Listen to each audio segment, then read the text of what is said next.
একটি ফুল গাছ দেখতে দেখতেই সুপ্রিয় দর্শক, ঈদের আনন্দ আজ আমরা পেয়েছি ছোট্ট একটি শিশু। সেই শিশুটির সাথে আমরা কিছু আলাপ করব কথা টিভি ৭১ এর পক্ষ থেকে। বাবু, তোমার নাম কি? ইসলাম। তুমি কোন ক্লাসে পড়ো? কেজি। কেজিতে কি হয়? কেজিতে কিন্ডারগার্টেন। ধন্যবাদ, বাহ চমৎকার। এই কথাটা অনেকেই বলতে পারেন। এই ছোট শিশুটি কেজিতে যে কিন্ডারগার্টেন হয় শুনলে অবাক হতাম। তুমি ভালো একটা কবিতা বলতে পারো?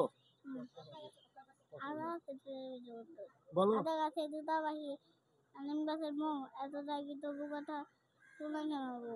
ধন্যবাদ। এবার ঈদ তোমার কেমন কাটছে? অনেক ভালো। ভালো কাটছে। কোথায় বেড়াইছো? বেড়াই নাই, তাহলে কি করছো তুমি? গোস্ত অনেক পেয়েছি। গোস্ত খাইছো তুমি? না, তুমি গোস্ত খাইছো আর কোথাও বেড়াও নাই না?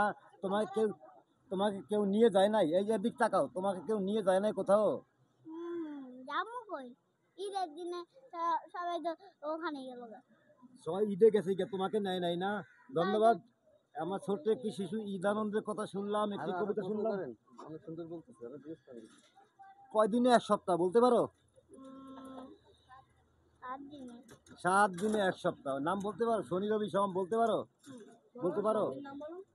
শনি রবি Saturday Sunday Monday Tuesday Wednesday Thursday Friday.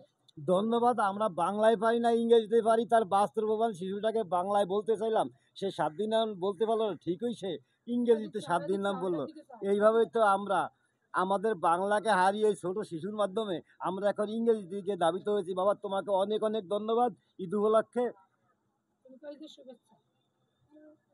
ধন্যবাদ তোমাকে। ধন্যবাদ। ধন্যবাদ।